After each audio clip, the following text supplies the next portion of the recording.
Pour réaliser ce projet, j'ai passé environ 400 heures de travail. J'ai travaillé un peu plus de 6 mois dessus.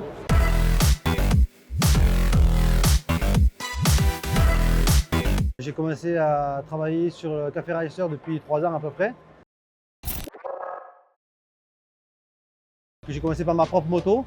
Et puis ensuite, ça a évolué, une moto, deux motos, trois motos. Et puis aujourd'hui, je suis au Salon de Lyon en train de présenter mes dernières nouveautés, notamment celle-ci. Alors à la base, c'est une BMW R100 RT de 1984. Elle est arrivée dans l'atelier d'origine, dans son jus, donc avec son âge, avec tout à refaire. Et on est parti donc sur un projet de faire une moto qui soit moderne et en même temps classique. Alors en fait, le choix du carbone, c'est le choix du client. Il voulait que ce soit une moto qui soit vraiment donc, typée sport. Garde-boue avant, support garde-boue, couvre-culasse, cache bras oscillants, garde-boue arrière, protège batterie. Voilà, c'est tous des éléments qui sont vraiment en carbone, recouverts de carbone. Le réservoir, c'est un réservoir en aluminium sur ces motos-là.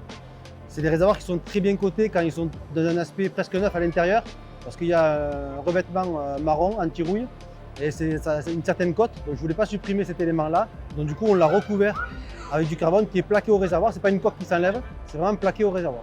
Expliquer un petit peu les suspensions sur cette moto. Bon, le trait avant, c'est un trait avant de BMW 19, donc classique, bon, juste les revues, etc., refait à neuf. Sur la partie arrière, on a voulu prendre un bras oscillant de 19 aussi. Bien sûr, ça ne rentrait pas dans le cadre. Donc il a fallu modifier tout l'arrière du cadre pour pouvoir adapter ce bras oscillant là. Ensuite, on a voulu partir sur un amortisseur qui est fabriqué par Quarkus Automobile. Donc c'est un amortisseur qui est sur la voiture. Donc on en a pris un de ceux-là. La spécificité, c'est qu'il est neutre, c'est-à-dire que quand on enfonce l'élément hydraulique, l'amortisseur ne revient pas tout seul. C'est un amortisseur qui est neutre, donc c'est beaucoup plus pratique et beaucoup plus peaufiné au niveau réglage. Donc bien sûr, il y a des réglages en compression et en détente.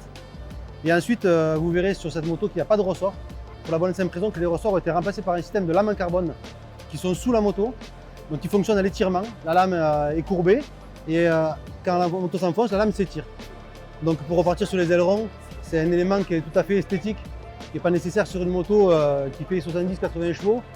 C'était vraiment pour lui donner une esthétique de sportive sur une moto qui a cette allure-là.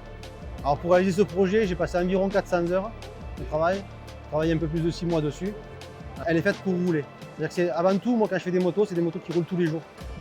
Alors si c'est une œuvre d'art en plus, tant mieux, mais avant tout c'est une moto. Alors l'avenir motorcycle, on a tous des rêves dans la préparation moto. J'espère bien sûr arriver à taper dans du haut de gamme. Là sur un projet comme ça, on est quand même sur une base d'environ 60K. Donc c'est sûr que je peux comprendre que c'est pas tout le monde qui peut s'offrir un projet comme ça. Donc voilà, dans l'avenir j'aimerais faire moins de motos, mais faire des motos plus luxueuses et plus haut de gamme.